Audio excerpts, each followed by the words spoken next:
Let me express my profound thanks right now. I am deeply indebted to all of you, and some of you come on week in and week out. I promise you, I do not take your time for granted at all. I appreciate all that you put into it, and my prayer always is that God will bless your local churches. But there's a lot to talk about, and because I really want us to do a series on miracles. I know we talk about it, we preach about it, we sing about it, but I'm not sure how much we really engage in it and asking God to grant miracles other than just healing. Or usually somebody gets sick or some other kind of situation like that, then we'll do it. But what if our churches are in a bind and you got two people and you used to have 500 or 600 or more, whatever the case may be, really not doing so well? Do we really believe in a miracle that God can work a miracle to bring that local church out? So I want us to be open to miracle as well, but we'll talk about that going forward. And what we'll do is have different people looking at different stories in the Bible where God performed miracles. One of my favorite, even though it's I guess you would call it a parable, is the Valley of Dry Bones. But I'm not a bone connector. But I like to bring out what is that message saying, and make a long story short, it's a message of hope. Anyway, let me stop talking. I thank all of you for being online. Thank God for all our presenters tonight.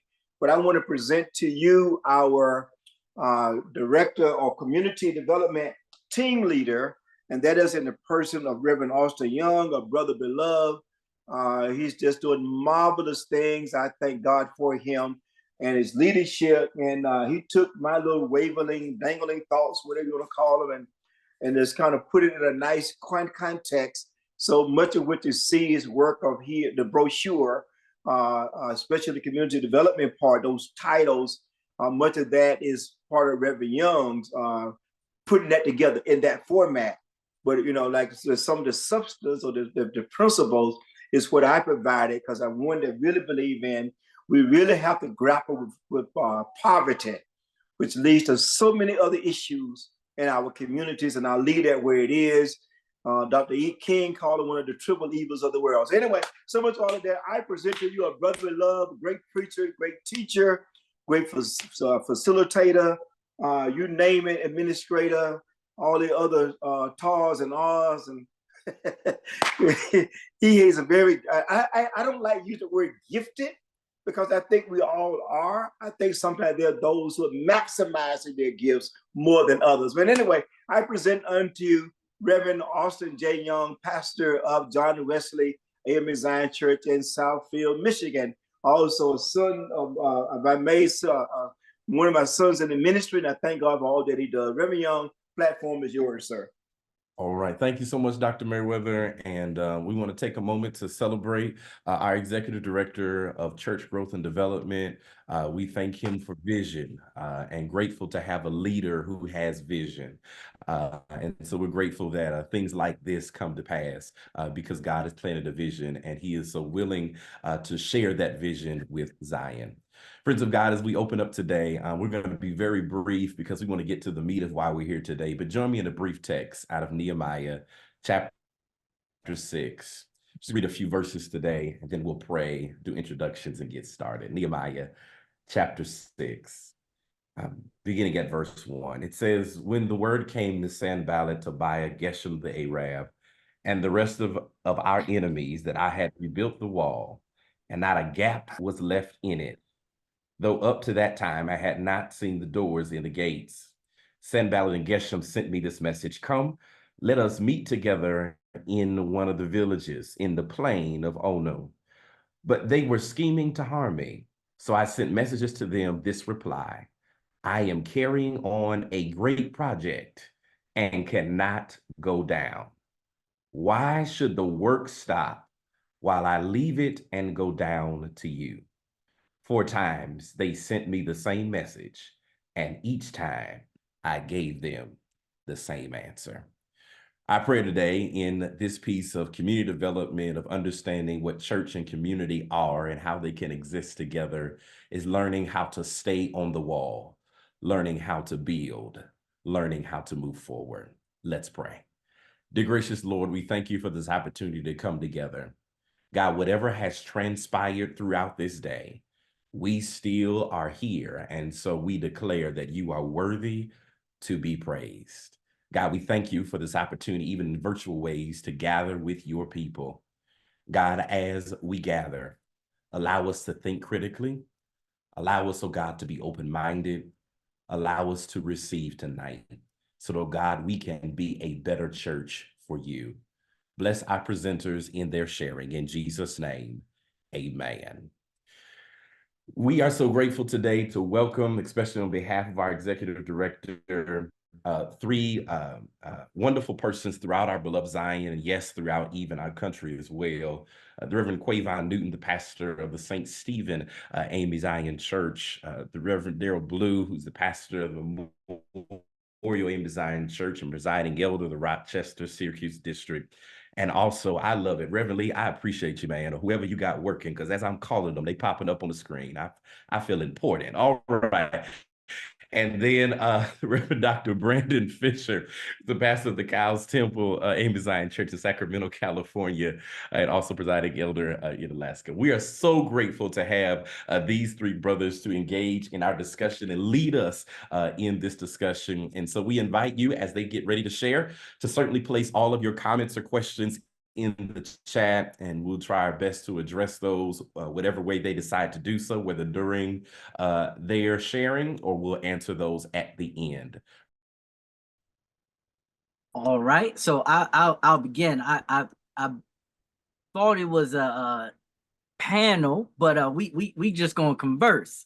We gonna converse. So, fellas, I think it probably makes the most sense for us to talk about the topic maybe and what that means. So being proactive versus reactive. So I'll begin briefly by first introducing myself. And actually, let's just go around introducing who we are. I'm Reverend Quavon Newton. I'm the pastor of the St. Stephen AME Zion Church here in Asbury Park, New Jersey. The church where I believe is one of the best churches in the world. And I'm sure y'all all have the same testimony for your churches, but I'm a little biased. I believe one of the best churches in the world, but I am blessed to pastor that church, and I'm excited to be here for this discussion. Yes, my name is Reverend Derrill Blue, and I am the pastor of the Memorial AME Zion Church, also the presiding elder of the Rochester Syracuse District, and excited to share on tonight. Hello, everybody. My name is Brandon Fisher. I'm the pastor of the Cows Temple AME Zion Church in Sacramento, California, and also the presiding elder of the Anchorage Fairbanks District Alaska Conference, which I affectionately call the Northern Stars. All right, fellas, I just got to be honest. I thought that it was a mistake inviting me because y'all two presiding elders and great pastors, and I can't wear a blue collar. So I'm just blessed to be here with you all. So I'll begin about being proactive versus reactive, and I'll kind of talk about what that means to me, and we can kind of just bounce around from there. So being proactive versus reactive to me, I believe that it means being, so to say, ahead of the curve. So not waiting for change, but anticipating change. And I believe that the problem a lot of times in the church is that we are the last ones to see the need for change.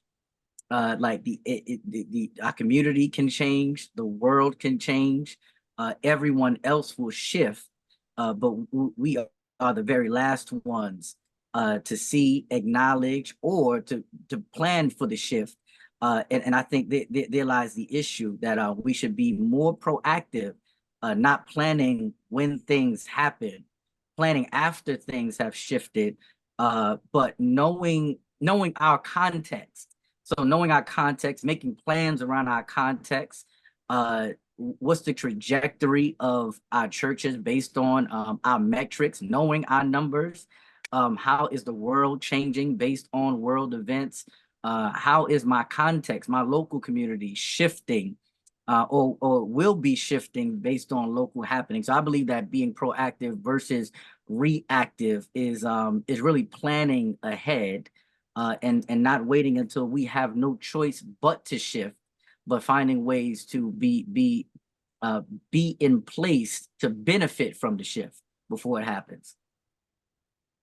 Yeah, to piggyback off you, Quavon, one of the things I think that is essential as a church is, and not just as a church, I think in life, period, is in order for us to be proactive versus reactive, you first have to know who you are. Because if you don't know who you are, you will follow anything. And oftentimes you can't be proactive because you're constantly trying to replicate what you have seen instead of investing in what God has created you to be. And so as you continue to find out who you are as a local congregation, as a local leader, or presiding elder, or whoever, whatever capacity you serve in, finding out what God and how God has gifted you to serve your particular context, as Reverend Newton was saying earlier, then you can authentically serve, because now you have relationship, you build trust, they know who you are as a community or faith-based organization, and then they know how to work with you so that you can better serve your community, which God has strategically placed you in. Yeah, and just to add to the conversation, I think that we too, in assessing being proactive versus reactive, we have to recognize the danger of always playing catch up. I think that by the time we get to where the culture or our context was, they've already moved on to somewhere else. And so we're always essentially behind the curve. And so in life, in church, we have to recognize that there's a serious danger in always playing catch up. As a result of always wanting to live in a reactive state. And so if we can learn that, God is always moving, so we should also always be moving. And if we stay with God in the move, we won't have to be so reactive. We'll be with the shift rather than behind the shift, trying to catch up and never getting to the mark. And I agree. First of all, y'all some great presiding elders, and I could just tell by your responses and your answers, my Lord. Dr. Blue, soon to be Dr. Blue, you touched on knowing who you are. I do want to talk about that a little bit, because I believe that in order for us to know who we are, we have to literally become masters of our context. Right. So knowing the numbers. So how are we planning to be proactive if we don't know our numbers? How many members we have on roll? How many married? How many single? Right. How many families? What age demographic? And I believe that knowing who you are will then make you more effective at doing intentional ministry. For example, if we see that 75% of our membership base is over 60 years old, okay, now we have to be intentional on number one, maintaining that morale and relationship with our seasoned saints. But also, how can we put ministry efforts together so that we can attract the rest? And who should we focus on first? And I'll give an example at St. Stephen. When I first got to the church, predominantly older, over 60, and we discovered that our young adult population wasn't there. And we believe that if we do things to make ministry more attractive to young adults, then that will also bring in the children. So we made that decision not based on what everybody else saying, just because people said there are no young adults in my church, but actually looking at the numbers, using systems to help us with that, and then moving forward and planning ministry around those efforts. So knowing who you are, I love that. So let me take it a step. Let me just go a little further back and just add on to what Reverend Newton said. Us being part of the Methodist Church, understanding the difference between being part of a tradition and being traditional. So let me just tease that out just a second, because oftentimes congregations can't be proactive because in their mind, they're trying to hold on to a tradition. Well, if you understand who you are as a Methodist, part of the Wesleyan body, a tradition based on John Wesley, tradition is alive. It is not something stagnant. It is not something dead. It is something that is continuous. That's why when we sing the song, A Charge to Keep I Have, a God to glorify, to serve this present age, part of the intent was because I know that Wesley never intended for the Wesleyan because Wesleyan movement, it was never meant to be the institutional church.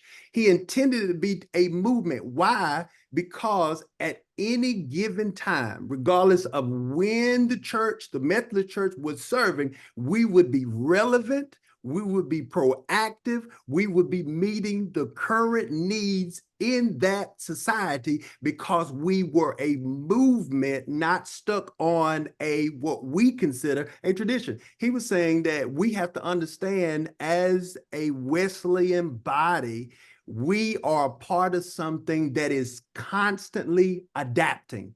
And that's where we often fail because we don't want to adapt. We want to kind of be content with what we are, who we are, and that's not what you're a part of. And so when you know who you are and a part of a Wesleyan movement, even though we're in the institutional church, it's saying, God, how are you calling me to serve the church in this present time so that I can continue to do your will as the body of Christ? And so that's why it's so important to know what you're a part of, because then you cannot use the excuse, we just want to hold on to tradition, because tradition is just like the spirit. It is alive, it is moving, it is not something that is dead or something that is stagnant. And Elder Blue, you know, in keeping with knowing who we are, we're the Freedom Church. We come from a lineage of freedom fighters. We come from a lineage of ancestors who were proactive. We call out their names often, and their embodiment: Frederick Douglass, Sojourner Truth, Harriet Tubman, Bishop Alexander Walters, so many others who are part of the Amazon Church, who played a proactive role in freedom and in rights and in liberation of our people. And I think that, like you said, we can get stuck and we use certain terminology as an excuse not to move forward, when really, if we understood the actual meaning of the word, then we wouldn't be so fearful of being proactive and moving forward as it relates to our context and other issues that we find ourselves in within our churches. Absolutely. And I'm so glad to know that the ministry of Jesus seemed radical to everybody else during his how they worshiped and functioned in the book of Acts, the early church. If they look at us today, they would think we're crazy. But every generation of the church had to shift and change in order to remain relevant and do effective ministry. And it doesn't mean forgetting about tradition. I believe that it is important to have a good blend. And once you teach the meaning of some of the things that we do, even the younger people will gain an appreciation for it. So thank you, Presiding Elders. Anything else to add along those lines? So one of the things I think that every church needs to begin to ask themselves, if we're going to be proactive versus reactive, is a question that I often use. A gentleman by the name of Alan Roxborough, he writes a book called The Missional Church. And this is something that I often pose to my church. And the question is, what is God up to in the world? And how does it mean, and what does it mean in this place at this time? So how is God using us now? And what is God calling us to do currently? And that will help us to continue to be relevant in the moment, because we're not trying to do what satisfies us. The agenda, is no longer about satisfying an individual or a family in the church. Now, this is larger than that. We are part of a larger fabric. And so we have to think about what God is actually calling us to do right now in this present time. And that has to be the constant conversation that is going on within our church walls. And as you're thinking about what is God calling us to do right now, what are our goals? What are our steps to get there? How are we measuring that? There's always a debate, like, you know, success in ministry, we shouldn't be measuring that by just membership number, and that could be true, but what are you measuring it by? How many people are getting saved? Right. If it's not by membership number, how are you measuring the effectiveness of your work, and how are you measuring the achievements of your goals? And again, often is that my people grew spiritually. That is great. How did they grow spiritually, and what is the proof of that growth? Because at the end of the day, I believe that people should be getting saved.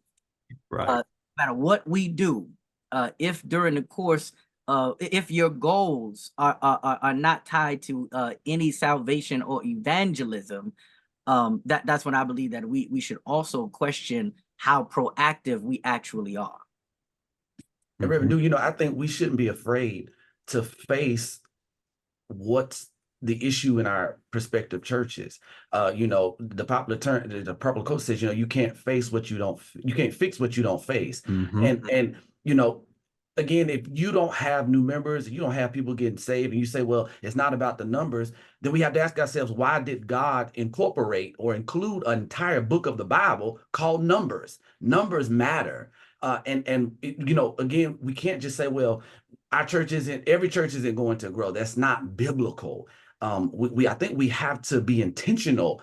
If it's one soul this year, if it's two, but make goals that are reachable, that include numbers, because that will help you to put the work in to reach new people, rather than saying every church isn't meant to grow, because I don't think that that's true. If we do in fact read the ministry of Jesus Christ and in the book of Acts and so forth and so on, I think that numbers are important and numbers matter. Yeah, and also I saw in the chat, how did Jesus measure success? So we don't have a direct answer to that, but I know that even to Jesus, numbers matter. And the writers made it intentional to let us know that multitudes began to follow him. Jesus, it even let us know that certain places he went, some people were not healed because of their lack of belief. It even counted the numbers of those who did not receive.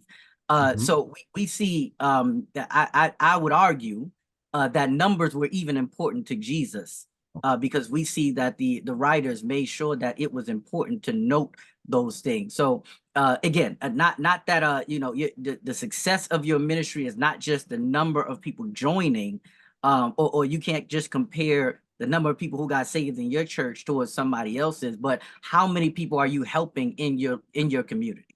Right. Right. What ministry efforts are you doing that is blessing different households, so that those within your context know that that church is here for us, and how many people are able to recite that? Well, I think it goes back to something that you said earlier, Reverend Newton, and that's part of the measurables. How many disciples are we making? You know, how many people in the community are we feeding? And then the other part of it, it's about impact. So it's not just feeding them, but how many people are we helping out of the cycle? Because this is the thing, an evaluation piece is, I don't want to see my numbers to continue to grow. That means the issue's getting worse. Yep. How are we resolving the issue? Because that's being proactive. If I see that the number of people who's coming to my food pantry is going up, so many people, that means that there is a food desert. There's a poverty issue that needs to be addressed. So how do we become a stopgap for that issue that we're confronting within our community? And so I think those are the ways that we can begin to see how Jesus began to measure, because he was looking at how he was making disciples, looking at how many people who were being healed, looking at how many people were being drawn to him as the miracles were being performed. And so as congregations today, we have to use some of those same measurables When we look at how many people are coming to visit, are they coming back to visit? Was it one time and they're gone? Something's wrong then. We need to evaluate why they stopped coming. So we have to continue to look at ourselves as a congregation to see if, and they just put in there, I was about to say it, so to check out the fruit. That's just it. And I would say, like, you know, I'll critique my context. So we identified that it takes about 6 visitors to get 1 member. So number one, we make sure that our first time guests, how do we do things to increase the number of first time visitors that we have if we know that it takes about 6 visitors to get 1 member? But the problem that we had is that we saw membership numbers going up. So in about a year and a half since I've been at St. Stephen, we've taken in over 200 new members. But when we look at last year's number to this year, we had to critique ourselves because if we've gained more members this year than what we've gained last year, we should also see way more people receiving salvation this year than what we received last year. And we just can't be happy about those who are joining. Let's also ensure that we are even more focused on our evangelism efforts and how many people joined, became active in ministry. And we had to face the hard truth within our first year of growth that we were not intentional on making sure we became a sticky church. Now we are committed to within the first 30 days, we want every new member active on a ministry. Every new member active on a ministry, because it's not just about the numbers, it's about how are we discipling so that evangelism can continue, so that those who were evangelized will then go out and get somebody else and bring them on in. So there were some other questions in the chat, and based on it, and Dr. William Johnson asked, he said, Jesus' model by discipleship is the American business model our model? And I would say, for me personally, no, that is not our model, because oftentimes, and we talked about numbers, but we don't want to view our members as numbers. We have to view them first as human. We have to let them know that we care about them as individuals. And so we're bringing them in, discipling them, and helping them to grow and develop as individuals, as families. And so as we get to know them, that's why our class leader system is so important. I tell people oftentimes, other denominations have taken our class leader system, changed it to cell groups and every other name, and they are using them to perfection. We don't want to meet, and there's such power in meeting. If you can't do it weekly, but at least do it monthly. I know my church is intentional about that. And because of that, we have had buy-in, not just from our members, but as Reverend Newton said earlier, our new members that are coming in, they stay because they have built fellowship. They have built community. And that's so vital if you're going to be proactive, if you're going to grow your congregation. They have to know that they are part of something bigger than them. And so as they immerse and acclimate into the environment, put them into the ministry so that they can be engaged, and then they can begin to see that we're a part of something that's making a difference in the world. So I love that. President Elder Fisher, if you wanted to touch on that, you can. And I'm just to piggyback on what President Elder Blue said. I don't think we should try to embrace a model that is outside of the biblical model when it comes to discipleship, growth, fellowship. We should use what we have. What we have works if we work it. And I think that if we would just embrace it and be excited about it, we can really change the trajectory of our churches. And I think that goes in line because I see another question by Reverend Young. It says, how do we navigate churches that are constantly in crisis management and feel like they don't have time or capacity to think forward? And to answer that, I think that even if you're in crisis management, I think that that's a perfect time to stop and to take a pause. Our bishop had us in what he called the reset, where he said, no matter what state of your church is in right now, Bishop Simon said every church needs to pause for a couple of weeks and go through this curriculum that he sent out. He said, I need every church to reset, assess your church from the top to the bottom, regardless if you're in crisis, if you're doing well, if you're growing, if you're not growing, every church reset, look at your class leader system, look at your trustees, look at your deaconess, look at your stewards. Like every church reset. So I think if you're in crisis management, that's the perfect opportunity to ask yourselves, why are we in crisis management? Why are we always in a crisis mode? Maybe this is the perfect opportunity for us to pause, stop everything, and look at our model, look at what we're doing, what we can correct, what we're doing well, what we need to fix, what we need to focus on, what we need to shift our focus off of. But I think every church, regardless of what state you're in, pause from time to time and look at what your church is doing, assess it, reassess it, and then refocus in areas that you see are pertinent for refocusing. Love it, love it. And I was gonna say as well, let's touch on that question, then we can move to the next topic. So I do want to touch on Reverend Young's question. Number one, I do want to say pausing, assessing, and reassessing, that is vital and important. But also as he asks, how do we navigate churches that are constantly in crisis management and feel like, I want to touch on the second part of that, they don't have time or the capacity to think forward. Two words: strategic partnerships. Mm-hmm. Strategic partnerships. Who are you partnering with in your community that's going to enable you to do more than what you were able to do? And I'll use this as an example. We had a wild goal for Community Day. We've never done it before here at St. Stephen, but we wanted to give out, our goal was 400 backpacks. We wanted to feed 400 people. And someone told me in the first meeting, wasn't a member of our church, but someone that we brought on to assist us with planning, they said, this goal that you have, this idea, this vision, it's a Disney World vision. And there's no way we're going to be able to pull it off. We brought in partners.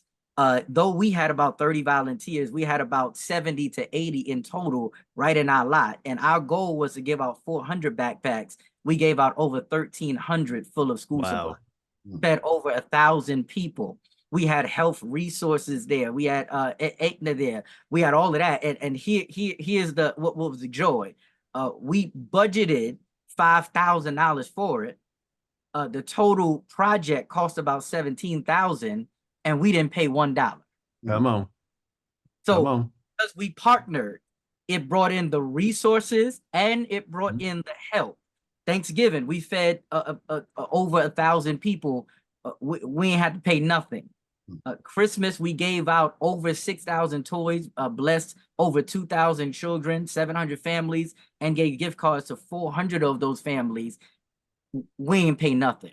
So it's also about partnering. Strategic partnerships is what we talk about a lot at St. Stephen, because that enables you to do way more than what you were able to do while you were in crisis management, while you lacked the assistance, the help, the support. Who are you partnering with within the community that can help you to achieve these goals? Yeah, and that is so important. And I just want to touch on that just a bit. And the same thing here, serving in Rochester is cold. Y'all know it up north. It is freezing up here. And we have a lot of kids dealing with poverty. They don't have coats. They don't have boots and all of that. Strategic Partnership met with the organization. They gave us 500 boots, 500 jackets, nice, never worn, and partnered with one of the major stores, and we were able to give out all of those.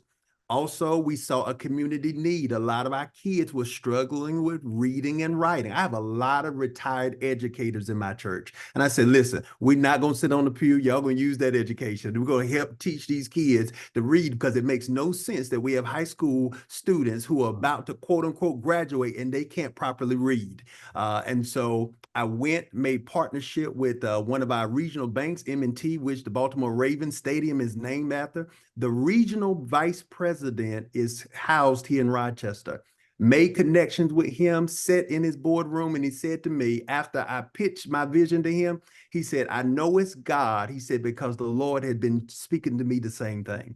That's why you can't be afraid to say what the Lord placed on your heart. They paid for everything we needed to open a computer lab, bought brand new computers, desks, custom made desks. They had everything built for us just because of the vision. And it's so important, as you said, Reverend Newton, to make sure you have these strategic partnerships, because somebody wants to pay for what God has given to you. You just got to be willing to open your mouth and tell somebody. Yes, and somebody probably needs the space to do something. And you have the space. We held an expungement program. Over 60 people walked in and walked out with their records free and clear. We ain't playing nothing. People called me after and said, how do I get this done at my church? How can we plan that? I don't know, because we brought in a partnership. Our logo was on it.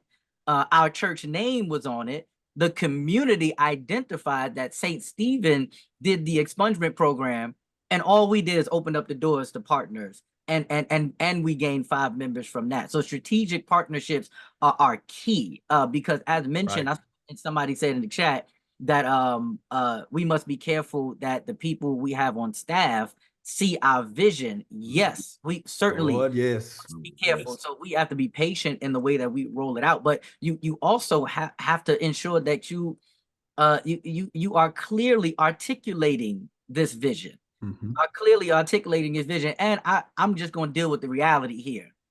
Some people ain't going to see it. Right. And you are called to love everybody, but you're not called to leave everybody in position. I don't want to get in trouble here, but love everybody. But that doesn't mean you have to work with everybody on that level, because some people will hinder the forward movement that God is trying to do. And sometimes we have to make difficult decisions as leaders to ensure that we are not stagnant, because and don't spend too much time being reactive, defending yourself to people who refuse to see the vision, and not being able to be proactive. There was somebody that said, I'm at a church meeting that I'm not going to last 2 years and the church is going to die. People are going to leave. And now less than 2 years later, we are one of the fastest growing churches. And I had to make difficult decisions, because I can't keep reacting to what's being said rather than listening to the voice of God and doing what he's saying. So, and I think there's a clear point that I don't want anyone to miss, is that when you are doing a ministry to that effect and to that magnitude, you took time to assess the need in your community. And what you may not have been able to find in your church, you went outside of the church. And so again, in being proactive with the cold weather and meeting the needs of the children and providing backpacks, you saw a need in your community that allowed your church to go outside of the 4 walls. You know, we have an alcohol problem in Sacramento. We have Alcoholics Anonymous at our church. And they do it all every week, 5 days a week. We don't have any cost because there's a need, and you see the need and you bring in those people. And so every church, there's something going on around you in your community, and there's people that are willing to come in to meet that need. But again, you have to, go beyond the 4 walls and see what's going on in my community. What is the need? How can we meet the need? And if we can't do it within us, who are those persons, those strategic partners that can come in? And so every church has needs that they can meet, felt needs in your community that you can meet. All right. Thank you, brother. Let's move on to the next topic, because this is so good. We can stay here for the hour. My wife cooked some food. It's upstairs, and I want to make sure I get to it before it's too late. So the next time, let's talk about what does a virtual church look like? What does a virtual church look like? And I started the first question, so I'm gonna say that one of y'all got to start this one. I think again, a virtual church can look like a in-person church. There shouldn't be using the class leader model that we have. If you have a virtual church class leader who is intentional in providing impact to members that are maybe far apart, or maybe they can't come to the building and they're close by, having persons that really have the ministry for a virtual membership, there shouldn't be too much of a difference in making an impact in the lives of those persons, because using the class leader model, you assign a class leader for your virtual members, and they know this is my ministry. They might be in France, they might be in Georgia, we might not, they might be 1,000 miles away, but they're our people, and we're going to treat them the same as if they were coming in the building every Sunday, because they are. It's a cyber sanctuary. You might be on a pew, they're in their house, but they are worshiping with you from their house, from their job.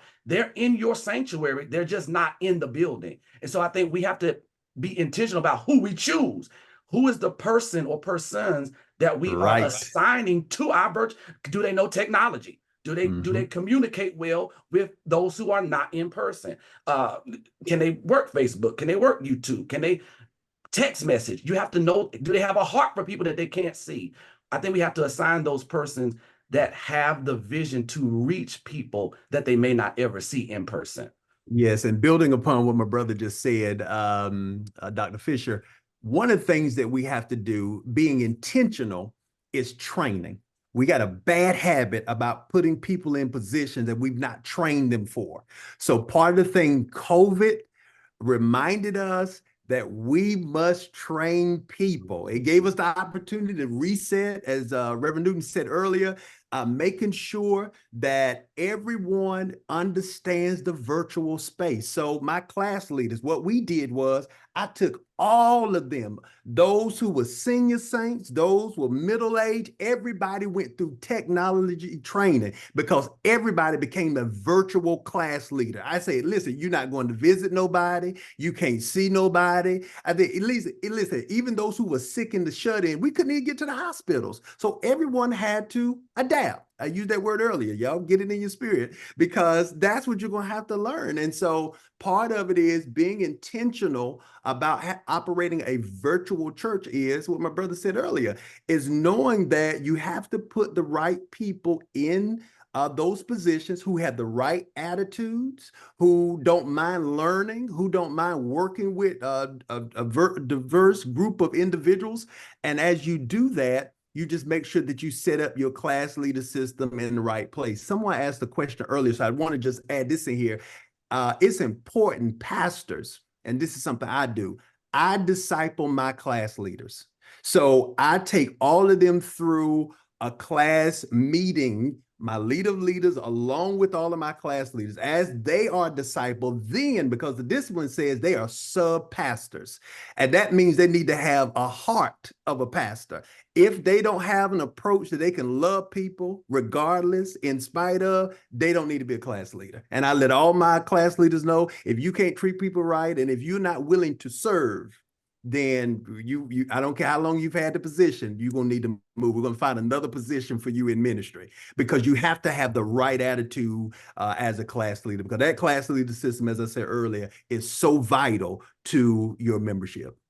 And I would add to that, I think that the main sentence on that I think that I've adopted on what it looks like to be a virtual, I would even say hybrid church, is that it's not just about turning the cameras on.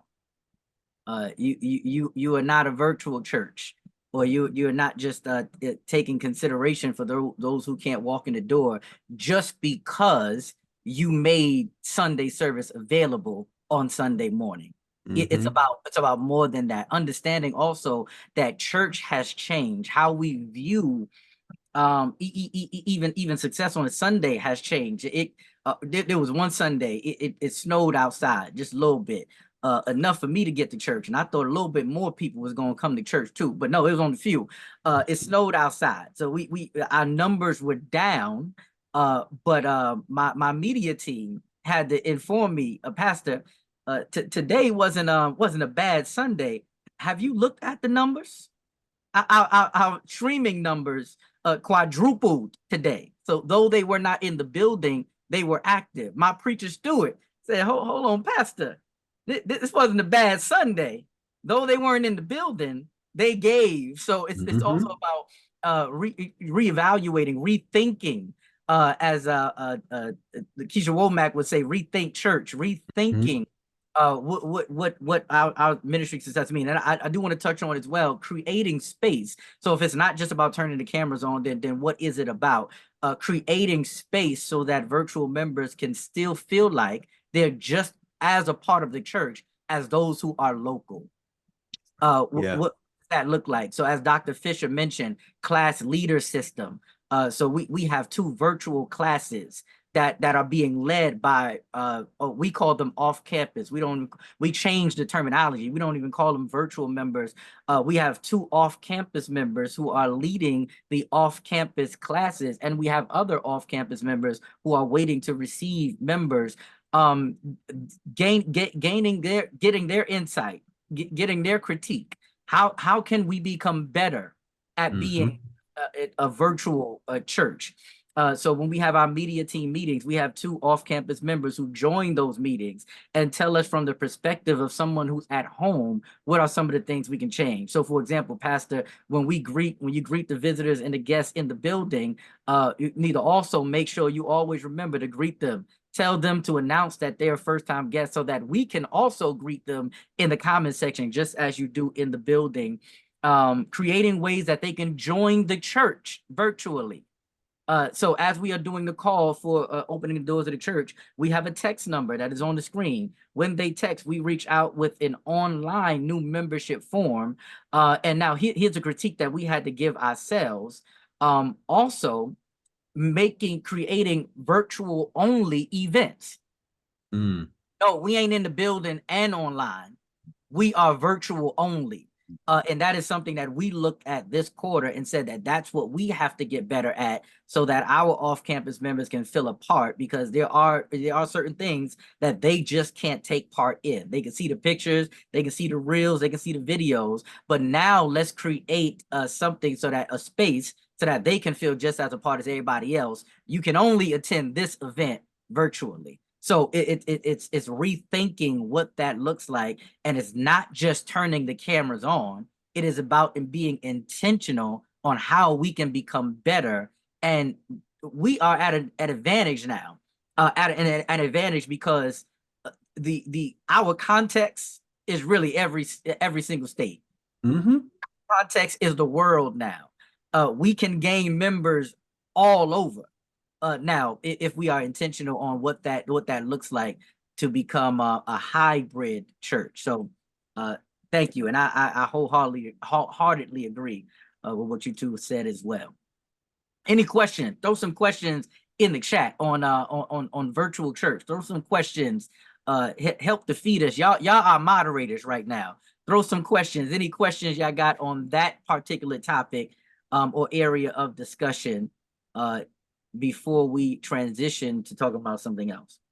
I did want to address a question that I see by President Elder Johnson. That in a context and culture full of consumer-minded people, how do we engage people to serve in a changing environment?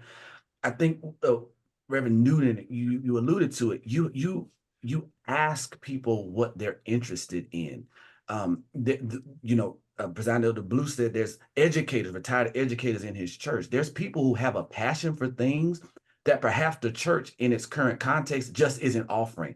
And that's no fault of the church anyway. It's just some ministries that we don't currently offer. But there are people in your church who want to be engaged, and they might want to spearhead something that the church is currently not offering. So have a session with, all your membership and say, what are you all interested in? What do you want your church to do? What ministries do you want to be engaged in? What do we have? What do we not have that we can do better? What can we start? What do we need to restart? What do we need to not do anymore? I think, getting everybody's feedback and then saying, okay, yeah, we need a singles ministry. We got young adults now, they're single.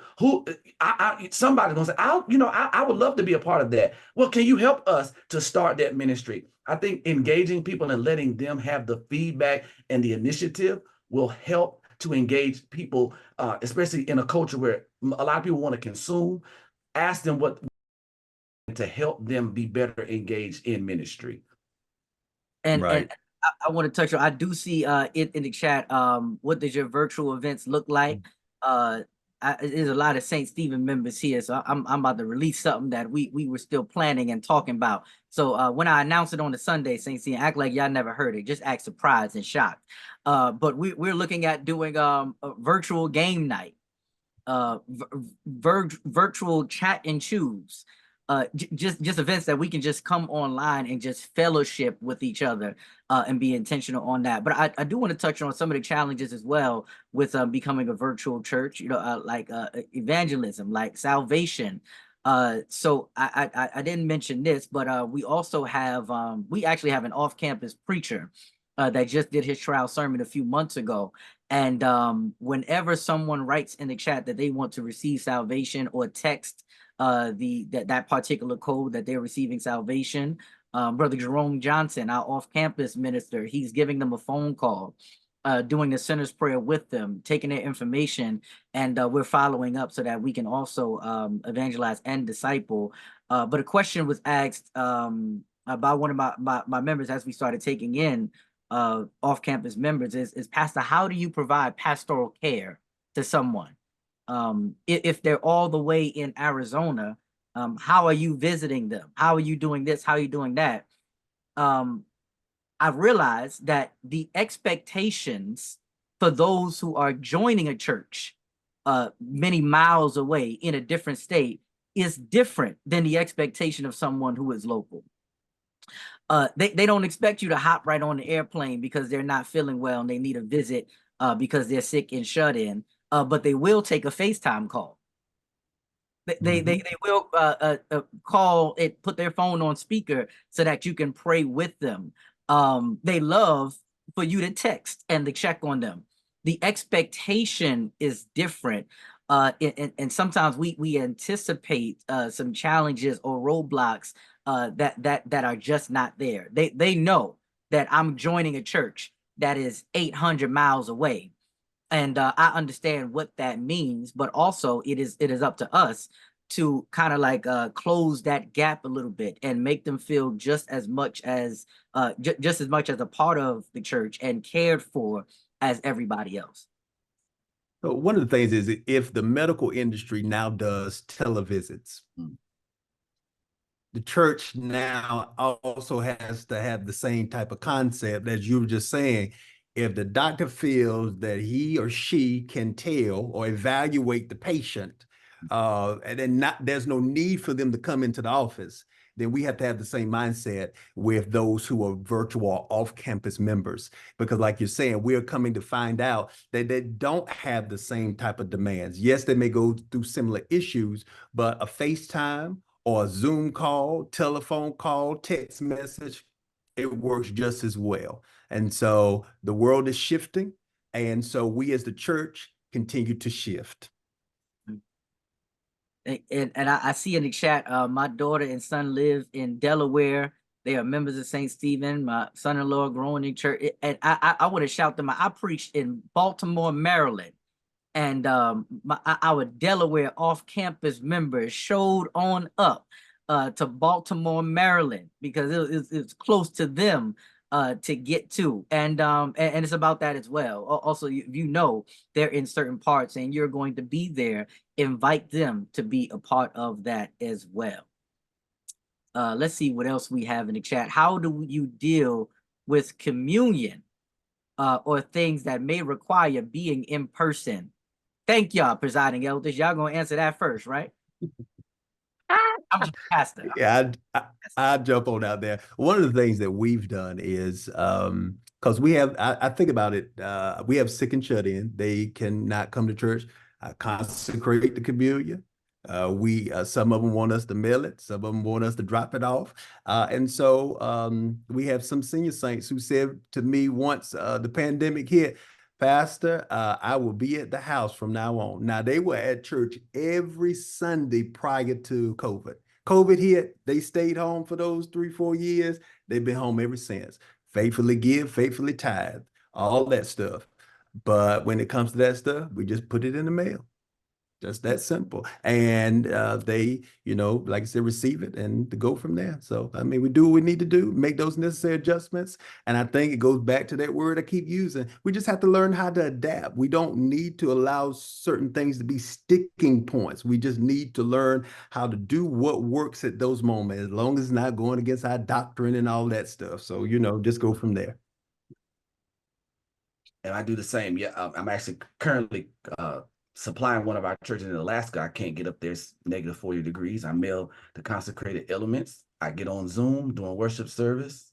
And everybody who's they could have Zoom and they have in person sometimes, and we just do it that way. I think we have to adapt to our context. We're not going to be able to reach everybody in person physically, but how can we get to them in a way that they feel that we care about them? And I think it's also important that you remind people and teach that we know what we believe with communion, but it is also a remembrance of what the Lord has done. Mm-hmm. And you may be in the house and you didn't get elements mailed to you. Grab a piece of bread, go pour some juice or some water in a cup, and at least take part in us in remembering what the Lord has done for you. So I think that is important too. And I saw somebody in the chat say virtual members are tithing members as well. My Lord, today, thank God that is the truth. And we are at a point where we are getting close to having just as many faithful tithing off-campus members than we have faithful tithing on-campus members. And that has enabled us to, within the past year, some change. We brought on 4 additional staff paid people in the church. And that's because of not only the local growth, but also that virtual growth has enabled us to do that and to expand our budget and ministry efforts. So, and Reverend Newton, when it comes to our off-campus virtual members, you have to have electronic giving. You have to have multiple platforms. Everybody doesn't do Givelify. You need to have Cash App, Zelle, Givelify, text to give. You need to have a wide range, because again, you have people on campus and off campus who are of different generations. Everyone won't do Cash App. Everyone doesn't trust Zelle. So, in increasing your online giving, make sure that you're expanding your platforms for that multiple streams can come in at the same time. I saw a debate on Facebook yesterday where one person said, I hate Zelle. I only use Cash App. I didn't even know that was a thing. But just in case that is a thing, you need to make sure you have multiple methods and modes of giving available. I was at a church. I don't ever have cash on me, and I don't carry checks. I was at a church that I wanted to give, and they had no electronic means of giving. They said, well, when you get back home, you can put a check in the mail and send it over to us. I forgot. I'm just now remembering, right as we having this conversation. My Lord, I'm gonna do that today. I'm gonna throw a check in the mail and send it. That was probably about 6 months ago. I done forgot. I just remembered. You gotta have multiple methods and availability for giving. I see that we got 3 minutes left. We probably should at this point maybe wrap it up with whatever it is that we want to talk about, unless there is another question in the chat that we can touch on for the next 3 minutes. How are you ministering to the youth? That is a question there. How are you ministering to the youth? We can touch on that, and that can be our wrap up. Well, part of it is, and I think it goes back to something that we said in the beginning. Oftentimes, the way we approach youth is from the standpoint that we do what we think they want. I think one of the most important and fundamental things that we need to do is that we need to sit down and have a conversation with the youth and ask them, how can we best serve? How can we best disciple? How can we best help you to grow in your belief, your faith, and all of that? And so that's one of the things that we have, that we're actually doing now. We just went through a church retreat not too long ago, And we are now going through a process that we're having conversation with our youth. They're at the table. I have a young lady that's leading our youth group, not our YACM or youth as far as Christian education, but that group that we put together so that way we can strategically plan to do certain activities for our youth. So I believe it begins with a conversation so that way you can intentionally plan for the youth. Thank you. Now, before Dr. Fisher, you go, I do want to let the chat know the way we deal with unmuters who unmute at the time that they shouldn't be unmuting is we mute you, give you 3 chances, and then I see you at the next session. All right, Dr. Fisher, go ahead. And we're talking about being proactive. Our young people, they know the issues. They're on TikTok. They know more than we. If we being honest and transparent, our young people can tell us what's going on in the schools. They can tell us what's going on in our cities because they are in the age where they receive information at a much more rapid speed than we do. So asking them, look, what's going on at your school? They're right up the street. What's going on in the community? And then for those who, who are apprehensive about their technological ministry, let your young people do it. My church, First Lady Newton talk about don't just turn the cameras on. Our AV ministry, what you see online, that's ran by a 16-year-old by the name of Ajawan Jones at our church. We let him have it. We don't, a lot of them don't do Instagram, but he does it and he does it well. And he's engaged in church. So let them do some of the things that you might not be an expert in, because our young people, they are smart and they catch on quickly and they can help our ministries grow in ways that we just can't do because we're not, in some instances, technologically advanced. Yep, and find out what they're interested in. Likely what they're interested in could be something that you're not offering at the time in your church. Right. You may have someone working your live stream or the camera system that just knows how to do the basics or barely knows how to do the basics, and they're just holding on to it because they like to do it, but they don't specialize in that area. Also having multiple things available for the youth. So, all right, we gonna take that person out. Because if we was in person, they wouldn't be saying the things that they saying right now. Absolutely. Just because I'm saved, I ain't soft. But I would say making sure you have things available. Children's church, we have children's church that we engage the children. We have dance ministry so that we can engage the youth. We also have we also are intentional on the media, like you mentioned. Though we do have a sound man. Though we do have somebody working our camera systems overall, they pick a different Sunday to where they work with a different youth on those areas. Our music director is intentional on finding out which youth are interested in instruments and helping them to build and develop that skill and that gift. So finding out what they're interested in, but also having a strategic plan to where you can train, you can develop, and you can use them in those areas. Amen. All right, it is 9:02. And I could smell the food upstairs. This is why you can't have virtual only, because I start smelling food. Now I'm ready to go. But I do want to first say thank you to the Church Growth and Development Department. Thank you to Reverend Dr. Merriweather. Thank you to Reverend Young. Thank you to everybody who took part in ensuring that we received this invitation to be here. And thank you, presiding elders. Y'all could have said, we presiding elders, we ain't gonna be on this panel discussion with this little pastor. I thank you, because y'all didn't say that. Y'all could have, but y'all didn't say that. So thank you, Dr. Fisher. Thank you, Reverend Blue. Appreciate you all. This was a wonderful and impactful conversation. Amen. All right, we want to take just a short moment just to virtually thank our 3 presenters today, whether in the chat or via reactions. I'm going to keep it very short because I want Newton to eat tonight. So look, a few key words just to remind us of is adapt, is discipleship, is context, is partnerships, right? These are keywords that kept popping up for us. I want to thank you all for such a great discussion that I think we need to continue, not only on these connectional platforms, but also in our local churches, certainly as well. And let us pray. God, we thank you for this day and this opportunity to gather together.